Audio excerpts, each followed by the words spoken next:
दोस्तों नमस्कार। हिंदी कुंज में आप सभी लोगों का स्वागत है। आज हम लोग बात करने चल रहे हैं यदि मैं पुलिस अधिकारी होता विषय पर हिंदी निबंध के बारे में। इस तरह के प्रश्न आपकी परीक्षाओं में आ सकते हैं कि यदि आप पुलिस अधिकारी बन जाएं तो आप क्या क्या काम करेंगे, और यदि आप पुलिस अधिकारी बने तो पुलिस व्यवस्था में किस प्रकार का सुधार करेंगे। तो यहाँ पे इस तरह के प्रश्न आपकी परीक्षाओं में आते हैं। तो परीक्षा उपयोगी दृष्टि से यहाँ पे संक्षिप्त में बात की जा रही है। यदि आप चाहें तो इनमें कुछ और शब्दों को अपनी तरफ से जोड़ सकते हैं जो कि आपके विद्यालय में पढ़ाया गया हो। तो शुरुआत करते हैं। यदि आप हिंदी कुंज चैनल में पहली बार आ रहे हैं तो यूट्यूब पर हिंदी कुंज चैनल को सब्सक्राइब कर लें ताकि आपको हिंदी भाषा और साहित्य की उपयोगी जानकारी प्राप्त होती रहे। देखिए, निबंध में आप लिखिएगा, जब जब मैं किसी पुलिस अधिकारी को वर्दी पहने और उस वर्दी में अनेक स्टार लगे देखता हूँ तो मेरे मन में पुलिस अधिकारी बनने की इच्छा जागृत हो जाती है। साथ ही साथ समाज में फैले भ्रष्टाचार व हिंसा के वातावरण को देखकर भी यह इच्छा बलवती होने लगती है। अक्सर ही मेरे मन में यह विचार उठता है कि यदि मैं पुलिस अधिकारी होता तो सबसे पहले समाज विरोधी तत्वों को जड़ से उखाड़ने का प्रयास करता। आम धारणा यह है कि समाज में जितने भी समाज विरोधी कार्य हो रहे हैं वे सभी पुलिस की जानकारी और मिलीभगत से ही हो रहे हैं। जैसे इनकाउंटर के नाम पर जब जिसे चाहा मार दिया, जब जिसे चाहा रौब दिखाकर डांट डपट कर थाने में बंद कर दिया, जहां चाहा लाठीचार्ज कर अपना आतंक जमा दिया। सामान्य ठेले वाले पर सामान बेचने वाले से लेकर हर दुकानदार, टेम्पो वाले, ट्रक वाले से पुलिस वालों ने महीना बांध रखा है। रिश्वत लिए बिना उनकी शिकायत भी दर्ज नहीं होती है। तो पुलिस प्रशासन की वर्तमान स्थिति क्या है?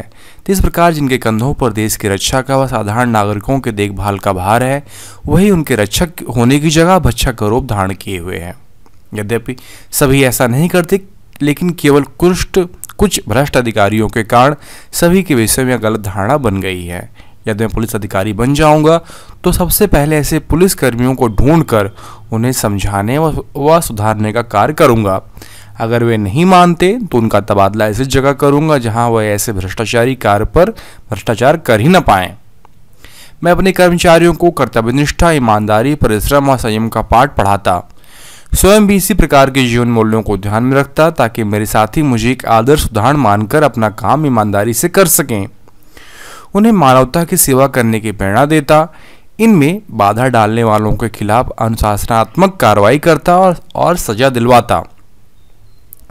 यदि मैं पुलिस अधिकारी होता तो मैं अवकाश प्राप्त नागरिकों से परामर्श कर उन्हें भी समाज को सुधारने के कार्य के लिए प्रेरित कर उनसे अवश्य सहायता लेता, क्योंकि उनके अनुभव, सोच और कार्य मेरी योजनाओं को सफलता की ओर ले जाने में सहायक होते, ऐसा मेरा पूर्ण विश्वास है।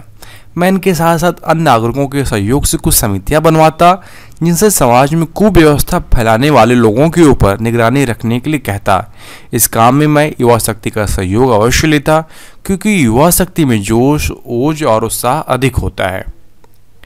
समाज में सजा प्राप्त लोगों के भावी जीवन को व्यवस्थित करने के लिए आदर्श प्रबंध करता ताकि वे सुधर कर अपना सही जीवन सम्मान से जी सकें। मैं किरण बेदी को अपना आदर्श मानता हूँ। उन्होंने भी दिल्ली के तिहाड़ जेल में सुंदर व्यवस्था की थी। वैसे भी भय और आतंक से मन पर नहीं, शरीर पर राज्य किया जा सकता है। मुझे भारतीय जनता की इच्छाओं पर राज्य करना है। भाईचारे के साथ साथ सहयोग, प्रेम और उपकार की भावना को ध्यान में रखते हुए निष्पक्ष भाव से अपने कर्तव्य का पालन करने पर ही हम एक सुंदर, सुसंगठित समाज का निर्माण कर सकते हैं। मेरा विश्वास है कि इन सभी गुणों को अपनाकर समाज में पुलिस की बिगड़ती छवि को भी सुधारने का प्रयास सफल होता और अपने देश को पुनः जीवन मूल्यों से सुसज्जित कर ऐसा पवित्र बनाने का प्रयास करता जिससे विश्व के अन्य देशों के लिए भी एक अन्य उदाहरण, आदर्श उदाहरण बन सके। तो इस प्रकार हम इस निबंध में जान पाए कि पुलिस प्रशासन में मैं किस प्रकार पुलिस अधिकारी बनता और मेरी अभिलाषा पुलिस अधिकारी बनने की क्यों है, और साथ साथ पुलिस प्रशासन की वर्तमान स्थिति क्या है और पुलिस तंत्र में सुधार किस प्रकार हो सकता है, और मैं एक ऐसा पुलिस प्रशासन बनाता, पुलिस व्यवस्था में सुधार करता जो कि जिससे विश्व के अन्य देशों के लिए भी वह उदाहरण बन सके और भारत में जीवन मूल्यों की स्थापना हो सके, जिसमें प्रेम रहे, सहयोग रहे और उपकार की भावना को ध्यान रखते हुए मैं कार्य करूंगा। यदि आपको ये लेख लिखित रूप में चाहिए तो नीचे डिस्क्रिप्शन बॉक्स में लिंक दिया गया है, जहाँ पर जाकर यदि मैं पुलिस अधिकारी होता विषय पर आप निबंध लिखित रूप में प्राप्त कर सकते हैं। साथ साथ अपने विषय अध्ययन से संबंधित यदि आपको और अधिक नोट्स चाहिए तो आप hindiquin.com को विजिट करें, वहाँ पे आपके लिए उपयोगी अध्ययन सामग्री उपलब्ध कराई गई है। आशा करता हूँ कि वीडियो आप सभी के लिए उपयोगी सिद्ध होगा। आप सभी का वीडियो देखने के लिए बहुत बहुत धन्यवाद।